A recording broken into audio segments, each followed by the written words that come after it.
Brother, sino yung binoto mo na presidente? Siyempre si Bongbong Marcos. At bakit, sir? Kasi matalino siya. Gaya siya ng kanyang tatay. Naniniwala ka ba na kinorakot nila yung pera na binibigay ng gobyerno, sir?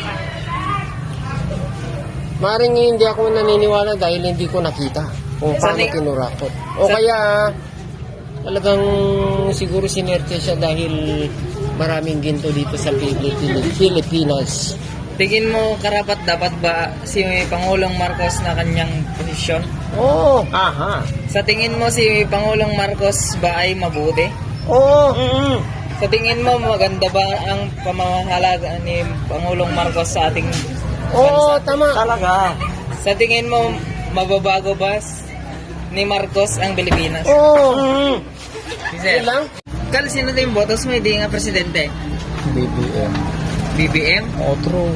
Ako pa yung Because maka Pilipinong arti pa nagamay at amom na ngayon gibangir kasla attacker kapito na ko talagang mayat ti papan na kanya kung ati panagrik na so muti BBM ti talagang mamatmati ka di gobyerno nga kinarakot dahil nga kinurakot kurakot ang kuampo pa lang iditan nakpay na yanak ng gaputi kung kunakaadwan mo kung panag-Greek na at damo nga tata amin mo tanga at dangom at ado tinapintas nga na aramid na.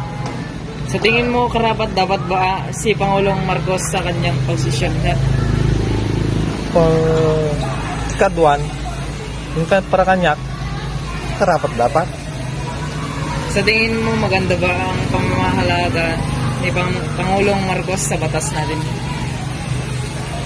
Tatak kasla panagrik na kaawam mo ti unay ti agbatbatikos kanya na siguro ito dahil nagkalkalabos ko di ba no after 1 month 2 months 6 months permi nga batikos patawan kan nga napintas ti kuana papanawan tip talaga batikos kanya siguro mayat. Sa tingin mo mababago ba ni Bongbong Marcos ang Pilipinas, sir? Nguy nakikita ko talagba nang siko parang ikan na Sir, sino yung binoto mong presidente, sir? Si Marcos At bakit, sir? ay mabuting presidente. Naniniwala ka ba na kinarakot nila yung pera na binigay ng gobyerno, sir? Hindi.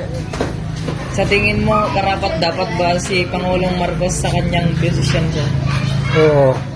Sa tingin mo, si Pangulong Marcos ba ay mabuti? Oo. Sa tingin mo, maganda ba ang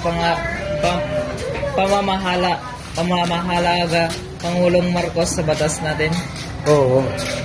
Sa tingin mo, mababago ba ni Marcos ang Pilipinas, sir? Oo.